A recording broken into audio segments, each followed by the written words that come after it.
le mua avele inga mal faafetai le tua tatou maua lenei tuaso matamofia i le alofa ma le agalelei o le atua i lana tausuga ae lei aso o le aso faapitoa mo sekasi o fanau ia e tautonu sausitaimi ia ona tatou o'o atu ai lea i le fale o lo'o fai ai le fa'amoemoe ia ma fa'ataunuu ai le fa'amoemoe o le fa'amanatuina o le aso fanau o sekasi o fatali'i lenei aiga ia nikei ae ua filifilia fo'i e le tinā ia peka ma le fanau lenei aso fa'amanatu ai le aso fanau o nikei ia ma fa'ailogaina ai le ma'a o tamai a David o le fesitele a tula'i mai o le almafua'aga e alai mau ae le o sinia e masani ai le atunu'u ae ua tatou iai nei atunu'u ia ua fa'ailoga ma'atuga mau o fanua maliu o e pele ia i tatou nai ai le o le manatu e ai le tāua o ma'a e tu'u i luga o tugamau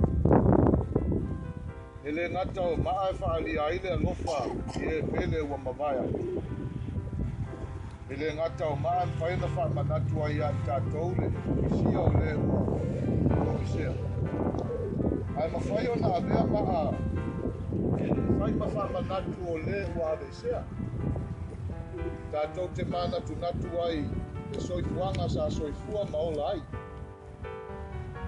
a tatou o mai tugamau ma tatou va'ava'ai ma'a ma latou ata o lo'o iai lu lave ona manatua lē ua aveisea pei o lenei aso taimi o le a tatou va'ava'ai le ma'a o David e lave ona tatou manatua David ma ona uiga e manatua David ma leolaga sa ola ai ma soifua ai ae mafai fo'i ona avea ma'a ma ala o fa'amafanafanaga a le atua e mafai ona avea ma'a ma ala o fa'amalosi'au ma le fa'amalosi loto ae mafai fo'i ona fa'aloto tele ia i tatou le a tatou va'ava'ai ma'a ia so uma e tatou te asiasi ai tugamau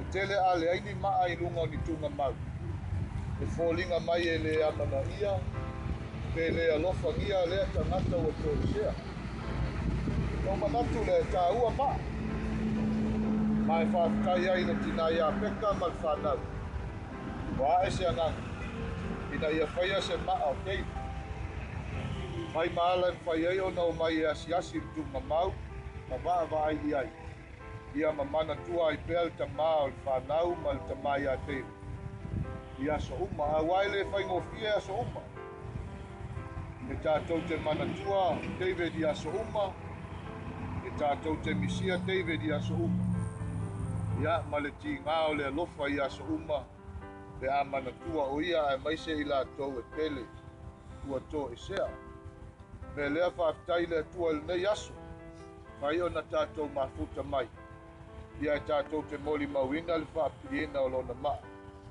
ia ma tatou toe manatunatu ai i le soifuaga ma le olaga sa ola ai David atonu e ai se aogā mo i tatou ia auā fo'i lo tatou iai lenei olaga ma e le iloa aso ma taimi o le vala'au a le atua mo i tatou ae o le a oufaia se tatou tatalo ia ona fa'auau ai lea o fuafuaga o lenei aso tatou tatalo matoi ai luga o lenei laufanua le ali'ie o le laufanua o lo'o mapu ma malōlō'i ai e pele iā i matou oe ua e vala'auina ma e fa'amanavaina a latou galuega ua e to'esea mai le mafutaga ma ua e ave'esea le ali'ie i lou lava finagalo paia aua matou o mai e matou te molimauina le tu'uina o lona ma'a matou te fa'afetai le atua i lauafia ona o le tinā ma le fanau sa manatunatu loloto i le faia o sona ma'a fai ma fa'ailoga o le alofa i le uma ma le alofa i le mavae faia ma fa'ailoga o le alofa e tumau le ali'ie ia e maise o aso uma i le faigatā o le manatu i le mafutaga ua motusia. Matou te whaafitai le atua awala o lauafia i le inoa le kanaka. Kai anei maa maala o whaamawhanawhanaga a lauafia. Le a matou asiasi mai i tumamau. Ma matou whaawai i ai le alifi. Matou te mau ai se whaamawhanawhanaga. Matou te mau ai se whaaloto te. Matou te mau ai se whaala e au. Ma matou manatua i pea le alifi o ia. Au matou i ai le nei o la.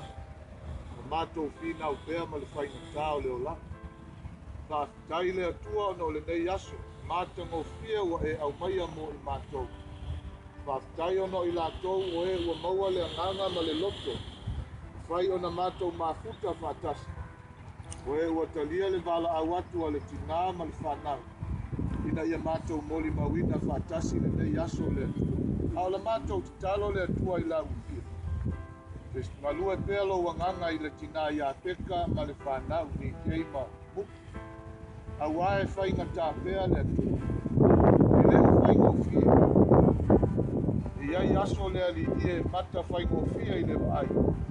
A o langona ma mawhauwhaunga ma loto. O lo tuia pea le atua ona o le tingā o lau wala au. E misia ona o le alofa. Misia ona o mawhutanga. Matou te talo. Ia ngalue pea lo wanganga whaamawhanawhana i le tina ma le whanau. Maise o ainga. Uso matua whaafisia David ai maise o ona whanau. Te talo ina ia e soaswani le atua. Whaingo fie mawhutianga o lo fea mai ai. Whaamawhanawhana ma e whaalotu te. Atu ngau pea ia i la tou le whaatua tuaola.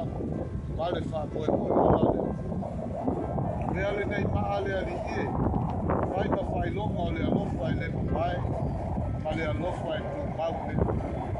Manuia i la tou o whai o na mātou whaatasi i runga o le nei whanua i le nei aso. Manuia ta maa ma tina o whanau. O e ua whaamanoa ina o la tou taipu. Mātou te mori mawina whaatasi le whaapuina o le maa o David le. Whaatasi mai la ua fio i a mātou fuafuanga uma o tutoi o le nei aso. O e sila fia fuafuanga o le nei aso. Ona o le whaamoe moe o aina o na stasi o whanau le ali ie. Manatuina i le nei aso le aso na e kuaina mai ai le lalo laki. Ia le atua ia whatau nua au mātou fuafuanga uma i lau lava fina ngalo pa ia. Taitaina i mātou i lungo au wala i mātou te whewa i ai le atua ui puima malutia le soifua ma le ola o lau whanau.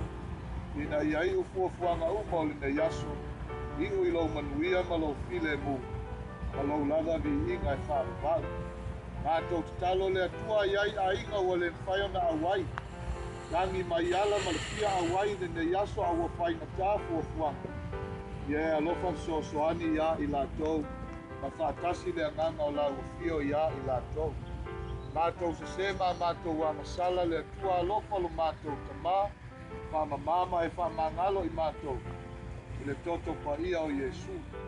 Lau lava suafa o mātou te talo ma mātou wala au atuai. Amen.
Ale a whai tātou talo, ia umal tau sanga, ia na tātou atulei listu o whanga, tātou wifo matalo. O le nei lawa i tu aso lo mātou atua, o le tu aso le vi inga i lawa fio ma le whaafitai. Mai se lava mai le tina, ia eka, ia maisi o aini, ia whaasirisiri ia ni kei. Awa le aso na e fo ina mai ai o ia i le nei lalo lani. Tele nei tau sanga leo langa ua e fo ai ma e tau sia ia te ia le atua. Ia mātou te sanga vi ia ma sanga whaafitai ai la ua fio. Ona o loa lofa e tau si ma leo leo ma taita ina lona ia ola tala vau. Whaafitai ona o ana uo, mai se o ainga, o e o mwhai ona au aile nei aso. Ia e sapsapaia, ma whaamana tuina whaatasi lona aso whanau. O le mātou talo le atua i la ua fio. Pamanuia ia te ia, tausi ma leo leo ia te ia. Fua i pia nisi tau sanga i te leo lona ia ola le ali ia. Fea lava le taimi ma lo fina ngala. Fa au ngā ina mo lau fe au ma lau ngā luenga i so o se awala. Pamanuia le awhia, ta maa ma tinau whai on whaatasi mai. Mai se whanau, ia e mai se uo umani ke i o mwhai na awai nei aso. Pamanuia tina ia peka, pamanuia a inga. O e whai o na lātou saunia, ma tā pena ina fuafuanga uma o nei aso. Pamanuia mai i mātou uma le atua steimi o i luma. Pe a mātou fia le ali ie, ia mātou sanga whaia mea uma i le māmalama i lau fio malo fina ngāle. Steimi foi o le ata ape i mātou, ia mātou tau whai tā ape i lo file mūle atua. Mātou talo wha ngalo mātou sema mātou wangsala uma. I le toto pa ia o Yesu lo mātou ali i whaoro. Au lau lava swafa manu malo o mātou stalom para au atuai. Amen. All the time. That's good. First and foremost, I want to thank our Heavenly Father for blessing me with another year. Couldn't ask for more. I want to thank my mom.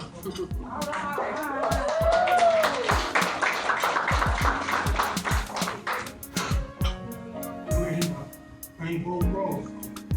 So mom and dad.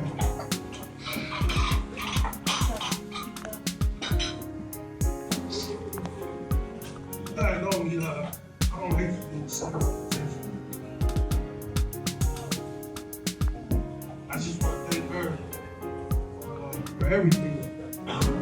It's not enough thank yous in the world. I want to thank you guys too for being here. I look to you guys for advice. You guys give me without even asking. I couldn't ask for more. So my Uncle Junior and the family, thank you guys for coming. I think I forgot about you guys.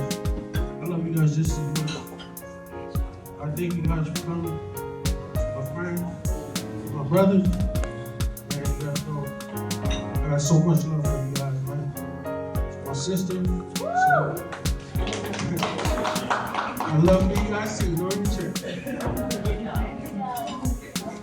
So my aunties, Cialis, Hannah, I love you guys. So again, thank you guys for coming, man. Enjoy.